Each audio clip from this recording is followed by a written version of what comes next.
Hello, hello, Tahashko. J'espère que tout va bien pour vous. Je m'en vais avec vous faire aujourd'hui un petit couscous tunisien. Je vais préciser toutes les petites astuces, toutes les petites choses que je fais pour gagner du temps. A tout de suite. Donc, avec les ingrédients, pour les ingrédients, on va avoir... là, j'ai 4 petits, mais vraiment là, on a l'impression qu'ils sont gros, mais c'est 4 petits oignons. Là, normalement, le couscous tunisien se fait avec du mouton. Koski belalouche. Mais très honnêtement, j'ai déjà fait du couscous tunisien, j'ai même fait de la dinde l'autre fois, vendredi dernier, je crois. On a de l'huile. Donc ça va être l'équivalent d'un verre à thé. Donc, là on a les oignons, on a l'équivalent de 500 bons grammes, hein, on est plus sur 700 grammes que 500 grammes d'ailleurs. On va mettre de la harissa normalement et on va mettre 2 grosses cuillères, donc 2 grosses cuillères de concentré de tomate. Pour les épices, on va passer au curcuma. Il nous faudra une demi, donc je fais une demi-cuillère à café, une cuillère à café rase de curcuma. Voilà. Bon non, je vais recentrer. Idéalement, on met du paprika. Alors, en fonction des goûts, on met du paprika doux si on se sert de harissa. Parce que normalement, il nous faut une cuillère à café de harissa, comme on dit harissa arbi. Après, quand on a celle du commerce, on fait avec celle du commerce. Quand on ne veut pas du tout le goût du piquant, on n'utilise pas du tout d'épices piquantes. Mais le vrai couscous tunisien se fait avec de la harissa arbi. Comme vous l'aurez remarqué, j'ai gardé les oignons entiers.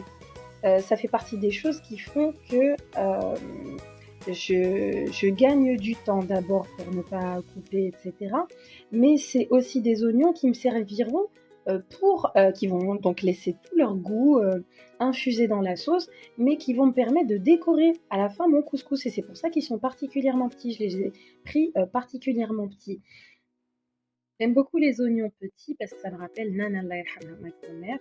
Je voulais dire que Nana Allah yarhamha et les gens qui sont vraiment très très bons cuisiniers, quand c'est pour les couscous de mariage, etc., ils mélangent toutes les épices. Alors, bien sûr qu'il faut rajouter du sel.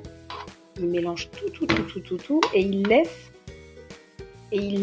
le mélange reposer pendant 20 minutes à Kaya. Coucou, me revoilà. Honnêtement, j'ai laissé un petit peu trop longtemps la viande revenir sans eau. Mais en réalité, il n'y a pas vraiment de trop. C'est-à-dire que il suffit juste de la faire revenir et puis on est bien. Moi, j'ai reçu un appel, puis du coup, c'était sur feu doux, donc ça a cuit. Là, j'ai rajouté mon sel parce que j'ai des invités de marque.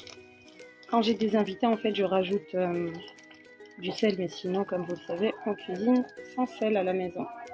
Donc là, j'ai mis 2 litres. Je n'en mets pas plus parce que je vais devoir rajouter mes légumes. Donc là, je vais fermer. J'ai même pas pris la cocotte, hein. Aujourd'hui, je suis pépère. Donc, j'ai fermé. Et bon voyage, les amis, jusqu'à ce que la viande cuise, en fait. À tout de suite. Ahlan ahiba'i. Donc là, je crois qu'on a une petite demi-heure. Hop, je mets mes pois chiches congelés. Sinon, bien sûr, s'ils sont pas cuits, on les met en début de cuisson. Je vais mettre mes légumes. Donc là, je vais commencer par mes poivrons parce que c'est ce qui supporte le mieux la cuisson. Un tout petit peu plus tard, je mettrai les pommes de terre et les carottes qui, elles, prennent seulement un quart d'heure. Bon voyage! Nous revoilà pour y rajouter les pommes de terre et les carottes. Donc je vous montre le résultat dans un quart d'heure. Alors, nous voilà de retour avec une sauce qui est bien rouge. Ici, on a notre couscous micro-ondes qu'on va laisser sécher, refroidir. Pourquoi? Parce que il faut qu'il sèche pour pouvoir bien absorber la sauce qu'on va lui mettre sur la tête. Alors, je vais essayer de rapprocher pour ne pas faire de catastrophe. Bismillah. D'ailleurs, je devrais prendre une louche.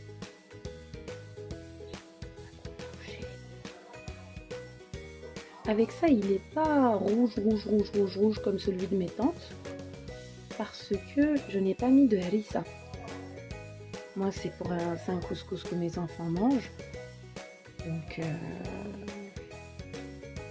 j'évite de mettre des choses trop piquantes. Je mets un petit peu de l'huile piquante et tout, mais pas la harissa. Hop, donc on fait ça. Et comme on a un oignon qui est entier, bah du coup ma sauce est translucide. Hop, vous voyez? Vite.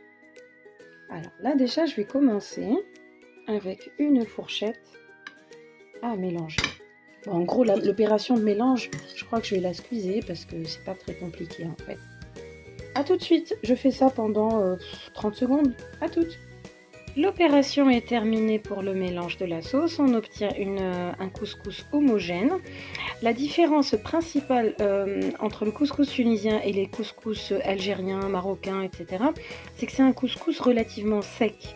La graine de couscous n'est pas imbibée.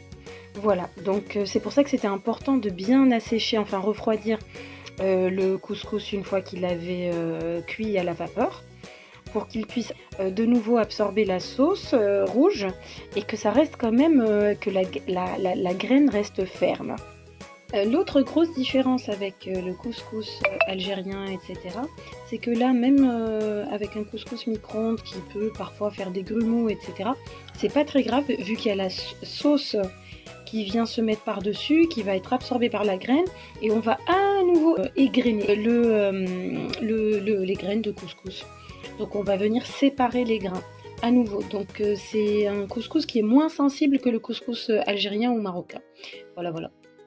Donc moi je vais faire ma petite déco avec mes petits légumes, la viande, les pois chiches, etc. Et je vous montre tout ça dans une photo.